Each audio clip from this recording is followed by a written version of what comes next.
All Quiet on the Western Front is one of the most brutal war films ever made. The harrowing set pieces, the intimate character moments, and the impenetrable atmosphere all come together to show the bleak reality of war. It's not often that a film can put across the harsh reality of war, but it's a message that we can't forget, or we'll be doomed to repeat it all over again. Just the opening of the movie tells you everything you need to know in 3 different parts. First, it opens with a fox in its den, sleeping in a serene forest with its cubs. The piece is then interrupted when it cuts to the forest sometime later, scarred and twisted into barren no man's land. Then we see a soldier called Heinrich in the midst of a battle, getting ready to go over the top as his friends die around him. And just as he charges into the battle, the film cuts the title, then to his corpse. In an industrial, uncaring process, his body is stripped and his uniform is sent off in a van. While Heinrich gets buried in a mass grave, the uniform then gets transported back to Germany, cleaned, stitched together, and repackaged for a new recruit. In the space of 5 minutes, All Quiet on the Western Front gives us a glimpse into the industrial meat grinder that war has become. First, it shows us the unnaturalness of war, how it has destroyed everything about the world that came before it. The trees and the animals are completely gone. Then the film shows us the human experience of it through Heinrich. It lets us on in his final moments and the carnage all around him, as it shows him transforming from someone, becoming just another cog in the war machine. But as the scope expands and we see the grim results of it all, the film shows us the nature of war itself, an industrial meat grinder stripping them of their humanity and using them to fuel their ongoing machine, all for the benefit of a select few individuals. It's an incredibly foreboding intense sequence. The dread is only heightened by the score. Its harsh sounds, slightly reminiscent of music from Annihilation, a quick shot of the wheels of the truck turning only drives this point further. It's a cyclical, remorseless process that just keeps going until it's stopped. So uncaring of human life that the bodies just get left behind whilst the uniform gets reused. Above everything else though, the sequence does a perfect job at showing just how meaningless it all is, and instilling dread for the next person to get pulled in. Even though all of this happened over 100 years ago, it's only becoming more relevant today. The war in Ukraine is eerily similar to the Great War. Just like over a century ago, modern technology has progressed to a point where our capacity for destruction far outweighs what a single person can do. In a lot of cases, fighting is even less personal now. Drones and missiles mean that people can kill each other from hundreds of miles away. Just like in the First World War, artillery is by far the most destructive weapon. And as time goes on, war will only get less personal and more inhuman and industrial. But more than that, it's progressed to a point where attacking is much harder than defending. The tools used in the Second World War to break the deadlock are much less effective today.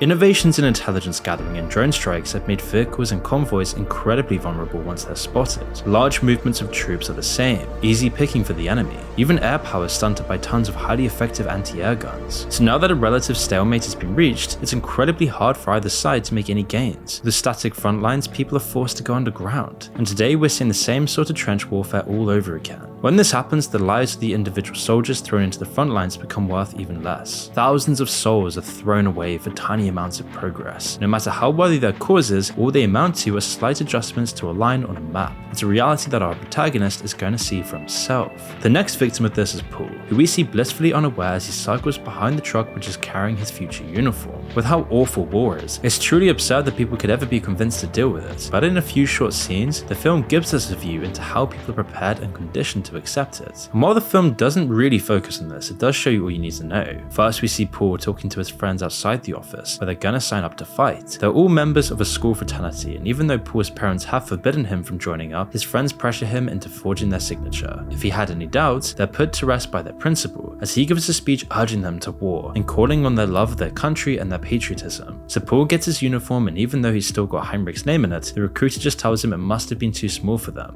Ja, aber ihr wollt zu klein für den Kerl, ne? Da kommt ihr mal wieder vor. Hier. He rips out the name tag and drops it on the ground with lots of others. At this point of the story, Paul is naively eager to get into combat. Like all of his fraternity brothers, he's been sold a lie manufactured by the generations before him. Before the war in Imperial Germany, the generation at the top of the military and society were themselves the children of Bismarck's generation. The fathers had fought in the Franco-Prussian War, which they won fairly quickly and led directly to the creation of the German state. And when the war was seen as something quick and honorable. At the outset of the war in spring of 1914, the Kaiser himself told soldiers they'd be home before the leaves turned brown. This all meant that the older generation in the military had a sense that they would be left behind without a war. They'd lose out on all the glory and the place in history that their fathers enjoyed. And so over time, this ideology of militarism only got more extreme as they got more anxious that war would pass them by. They passed all of this onto their kids. Nationalism and militarism were the tools of indoctrination. They convinced them that dying for their country was the greatest honor that they could find, and they would be victorious. But the real thing that got young men to sign up was the fraternal aspect. By starting the indoctrination indoctrination early and letting it run rampant into the education system, they made sure that peer pressure was everywhere. If all the people you grew up with were going to join, it would be hard to resist. Paul even says that his reasoning for signing up is that he didn't feel left behind. And this was a tragedy on its own. In Britain, they let people sign up in groups earlier on in the war. Whole football teams, groups of friends, and even entire villages would sign up together and fight together in Powell's battalions. Lots of these groups of men were all killed in the war, often in a single artillery strike or machine gun burst. It left their hometowns completely bereft of an entire generation, and arguably destroying English culture and society as a whole. There's a tension here where the honour of defending your country in a war just clashes with the actual reasons and motivation behind it. On the surface, Paul was convinced through patriotism, but in reality his own life and his friends' lives are being thrown away by generals and politicians using them for their own glory. And today it's far harder to construct the narrative that they used in the First World War. Information is far more accessible.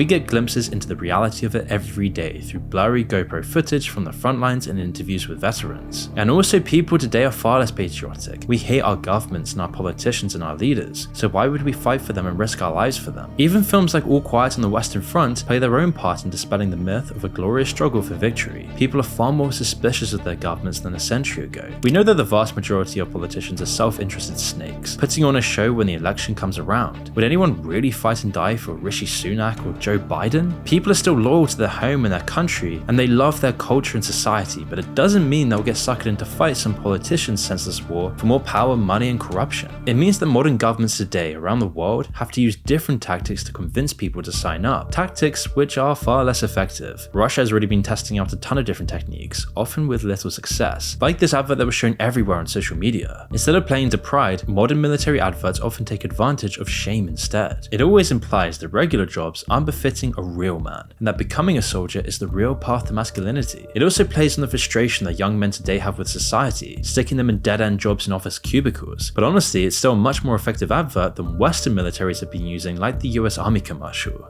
It's pretty doubtful anyone signed up because of this ad. Cartoons and clumsily co-opting progressive values aren't really what convinced men to lay down their lives. Especially for a progressive regime run by Joe Biden, there won't be many young men around the country who want to risk their lives for these people. Russia's campaign might be exploitative, but at least it isn't a laughingstock. However they try and do it though, military recruitment is always an exercise in concealing reality. There's some parts which ring true, like the strength of the bonds that can only be made through service and combat. It's obviously a very respectable job, and there's a particularly strong message today for this, with how disconnected and lonely modern society is. But is it really worth signing up for a war run by the military-industrial complex, all to benefit a select few people? I mean, governments can dress it in cartoons or try and hit people's weak points to get them to sign up, but the awful truth of war will always be waiting. And over the course of the movie, we'll see the old friends that Paul made get picked off one by one, until he's the only one left. The first tragic death happens on the very first night in the trenches, when a shell hits their dugout. Both Paul and his friend Ludwig get buried in the rubble. Paul escapes relatively unscathed, but when he's made to collect dog tags the morning afterwards, he finds the body of his friend. It's a sobering warning of things to come, but Paul barely has any time to mourn, as the war machine doesn't stop for anything.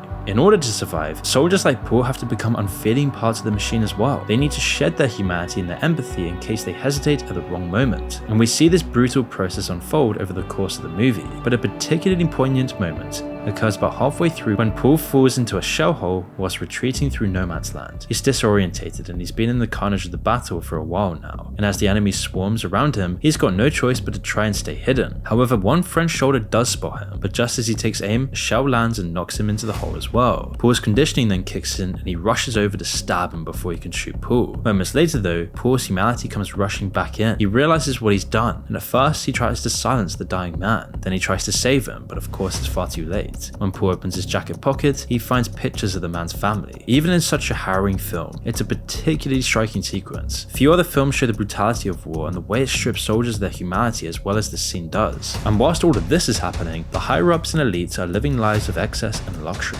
sitting in French chateaus, drinking wine, eating rich pastries. It's a hard contrast to the scavenging that the soldiers have to do. And the film rarely shows this, but in times of war, soldiers are often forced to risk their lives just for a meal, as we've already seen. And the indulgences of the generals make their willingness to throw their soldiers' lives away for nothing even worse. And it's worth mentioning that All Quiet on the Western Front isn't a new story here. It's an adaptation of a book written from the first-hand account of a German soldier and released in 1930. Lots of key scenes from the book are missing in this version, and some plot points have been changed, but one new addition is the parallel plot depicting German high command, the armistice negotiations, and one of the generals directing the war. It's through this plot that we see the mentality of the people that are keeping the tragedy going, drunk on illusions of their own glory, and that the men they are killing are somehow dying with honor. They keep the war going as long as possible. Even the decision to have it end on the 11th hour of the 11th day of the 11th month is part of this. The only reason was because they wanted a more symbolic date and time for the ceasefire. Thousands more soldiers die needlessly because of it. Despite what the film shows though, most of the last attacks of the war were carried out by the Allies. Some artillery crews kept firing so they wouldn't have to haul away the shells. The general himself that orders the attack isn't even a real figure either, rather than an amalgamation of different historical figures. But ultimately it doesn't really detract from the film in any meaningful way. The whole purpose is to show the true experience of a soldier in the war, to show the world what they had to live in and the things they went through. Pure hell itself. There aren't any binding inaccuracies that take anything away from this. Instead, elements like the dramatization of negotiations add to the brutal pressure of the film. You can really feel the clock ticking and the sense of hatred after years of war and millions of casualties. The deep industrial horn always puts it into perspective, always reminding you of what the soldiers are walking into. The film's warning couldn't have come at a more pressing time than today. With the horrors of the world wars fading out of living memories and into history, it would be tragic on an untold scale for us to repeat these mistakes again. Unfortunately, we could well be doomed to that sort of future once again. The corks have been turning for quite some time, and now conflicts are springing up around the globe. For a long time, the world has seen America reign as the uncontested superpower. Their hegemony has led to relative peace, at least among the larger, more powerful countries and nations. But that time could be coming to an end. Russia, enthralled under Putin and his cabal's imperialistic ambitions, is getting settled into a long war in Ukraine. The current war is only their most recent attempt at conquest in the name of rebuilding the former glory of the past. Before there was Crimea, Georgia. It's a story we've had time and time again over history, and it rarely ends well. We're seeing it with Venezuela and Guyana, Eritrea and Ethiopia. Meanwhile, China has been consolidating their strength for years. Xi Jinping recently abolished his own term limit and centralized power within his own chairmanship. He also seems determined to pursue the One China policy, which includes finally taking control of Taiwan, and to do so would invite all-out war with the West. Then there's the whole mess in the Middle East, and the US's presence there as well. Scars dating back from colonial tampering and straight-line borders haven't healed, and the whole region is on a knife's edge. These dictatorships will often pose a threat to the Western world that's desperately trying to hang on to the old order of things. But as the US's military presence is so overwhelming, they could conceivably win on all three fronts. They still have by far the largest navy, the biggest stockpile of missiles, and the most advanced weapons system. They alone make up nearly 40% of the global military spending. It doesn't matter whether Biden or Trump wins the next election, both potential leaders will draw a hard line against aggression. Trump might actually pursue a more aggressive strategy, but it's hard to think either of them will have the diplomatic skills to avert war entirely. Could either of them have cooled down the Cuban Missile Crisis like Kennedy did? But it takes more than just the guns and bombs to fight a war. The whole country needs to be committed. Outside of some political extremists, our inept and corrupt leaders don't inspire much of anything in their populaces, other than anger or contempt. Years and years of mismanagement have left economies in tatters and tensions high. On top of that, a targeted campaign by food and drink companies to make the most addictive processed food possible has left large swaths of the population overweight or obese. That's a huge percentage of each country that simply can't fight in a war. Then you take away the people that will refuse, and there isn't much left. It's pretty unlikely the major members of NATO will see their shores invaded or their own people subjugated. So how much of a stomach should we have for a long, costly war halfway across the world? Compare that with the dictatorships that NATO would be fighting, and it's a completely different story. They have the tools of fear, mass conscription, and much more effective indoctrination on their sides. With over 1 billion citizens in China, a huge proportion would be willing to lay down their lives for a wide variety of reasons. They already have over 1 million active personnel in the army alone. These are men and women who don't have normal internet access, who have been indoctrinated since birth, and have layers and layers of nationalistic conditioning like we saw with Paul in the film. Whereas in the West, no one's gonna fight a war. Nobody cares about their leaders or their countries anymore. So if a war between great powers did actually escalate, the consequences could be far, far worse than the previous world wars put together. It could leave the modern world completely unrecognizable. It could even leave the same permanent scars that the war itself leaves on the people who fight in them. In the 1930 book that All Quiet on the Western Front is based on, delves far deeper than the film into this. Instead of the ending that the film shows, Paul instead goes back to his family in his hometown, and it shows what we now know as PTSD and the fact that the mental battle of war really never ends. The film does this too, of course, but in a more subtle way. Over the course of this war, Paul slowly loses every little shred of his humanity. But what really breaks him is the death of Kat, the man who taught him how to survive and who became his rock. He doesn't even react when the general tells them to go to battle one more time. Then in the final battle scene, Paul acts mercilessly and without care for his own life. Before he hesitated, but now Paul acts instantly. He has been trained and broken down. He's accepted his own death, and when it finally comes, it brings him peace. We see that he becomes just yet another forgotten casualty reality of war in the end. The soldier who finds his body doesn't take his dog tag, meaning his death was never even recorded. The way the poor is forgotten mirrors what happens today to our own veterans. For their great sacrifice, veterans are treated awfully. Over 10% of the current homeless population are thought to be veterans, a far higher percentage than what they make up of the overall population. It's hard to measure these stats exactly, of course, but we can still get a general picture of it. Veterans are 2 times more likely to become homeless, are far more likely to have mental health issues, and because of it, they often turn to alcohol and drugs. Society forgets them and they fall through the cracks. But there is some hope. Whilst the statistics are still far too high, since 2010 the number of homeless veterans has dropped by over 50%, but the problem will only be solved once there aren't any at all.